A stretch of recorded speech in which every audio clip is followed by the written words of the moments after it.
Today we're going to look at how underdogs Golden Guardians took down TSM in their first round clash in the LCS playoffs. I'm a huge fan of both AD carry players, and it's awesome to see an Oceanic AD carry making waves internationally.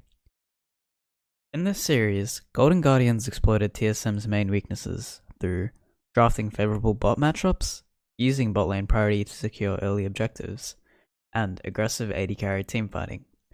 While a lot of factors played a part in the upset and the drafts, I'm going to focus mostly on the bot lane dynamic.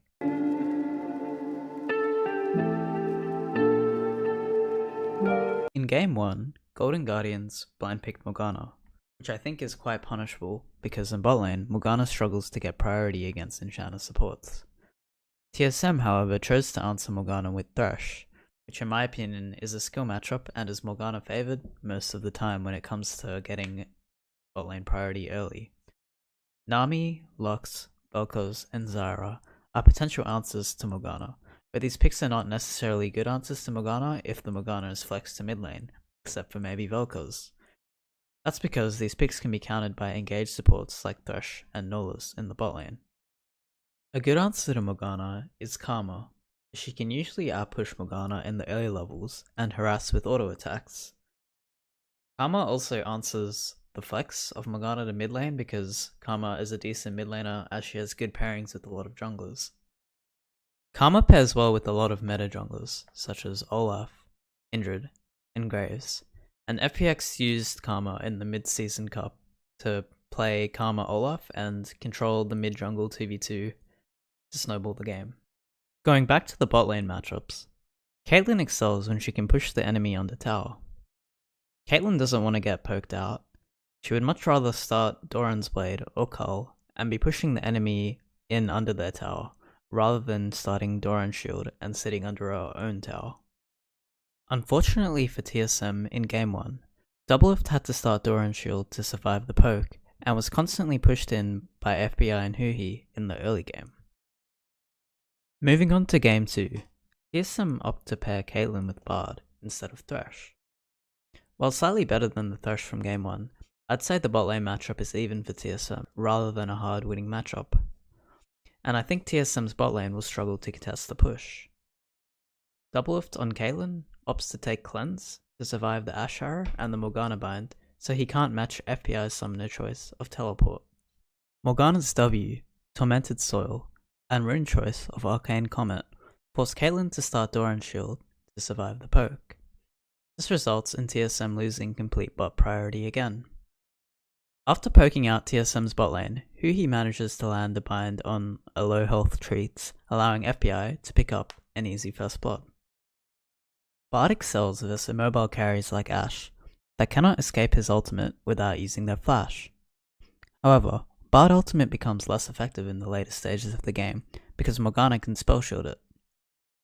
Bard's main late game strength, as an engager, can be mitigated with the Morgana pick.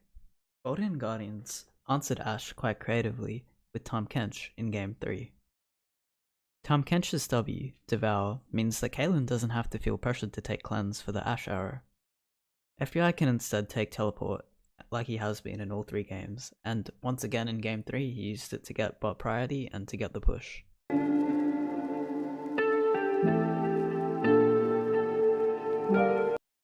Golden Guardians used drafting favourable bot matchups to secure bot lane push priority in the early game.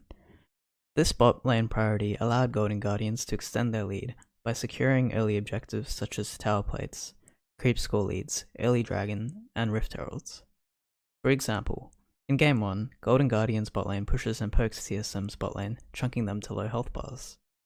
Speaker on lead tries to gank but is unsuccessful. This allows Closer to solo the early dragon on set right afterwards, without being in any danger. Similarly, the bot lane priority translated into early dragons and even heralds in games 2 and 3.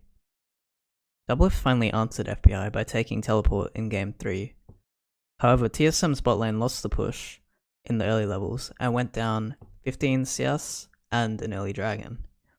To add insult to injury, Doublelift, when he did TP back to lane, TP'd without purchasing his BF sword, thus making the lane completely unplayable from TSM's side.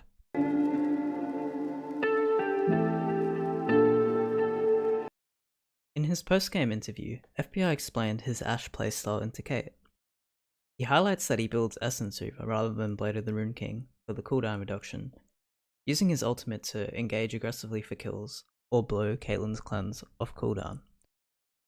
In Game 2, when Doublelift's cleanse is down, FBI engages aggressively and picks off Doublelift, making use of the lower ultimate cooldown on Ashe. At 29 minutes in Game 1, FBI is in a late game teamfight situation at his 3-item power spike on Ashe. While a lot of AD carry players might have flashed out and tried to kite the Shen, FBI instead goes for the game-winning play and flashes in aggressively to kill Bjergsen's Azir, securing his team the Baron. FBI and Huhi's superior understanding of bot matchups was the major deciding factor in this series. FBI played the same side of both AD carry matchups and outclassed Doublelift in both. After the second series, Doublelift also concedes that he was outclassed by FBI and Huhi within the Ashe Caitlyn matchup in the post-game interview. He gave a lot of praise to their bot lane, saying that they're probably the best bot lane in North America.